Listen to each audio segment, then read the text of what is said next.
Hey folks, Matt from Dyspatch here. I'm just working on a newsletter for our newest product update, undo, redo, and role-based permissions, and thought I might just do a quick screen share and show you what it looks like. So pretty excited for these ones. They're quick but fun.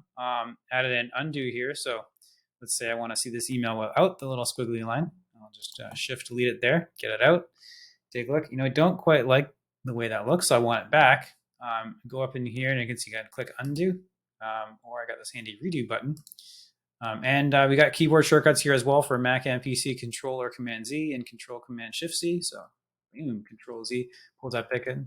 And this works for text changes as well. So if you're working in some a block here and maybe like delete all this text by accident, you come out and you're like, whoops, well, you just Control Z and you get it all back. So super cool. Really excited for those. Now this emails look pretty slick, almost ready to send it out.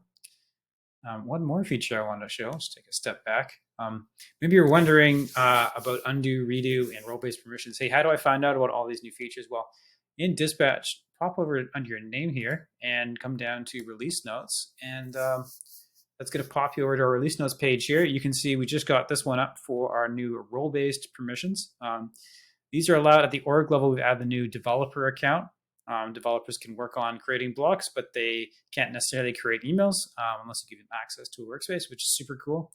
And as well with role-based permissions, it allows the ability for our enterprise customers to actually get custom permissions that's added into their Dyspatch org. So if you can think it up, we can do it with the new role-based permissions. It's really exciting. That's it for today. Thank you very much, and hope you enjoy Dyspatch.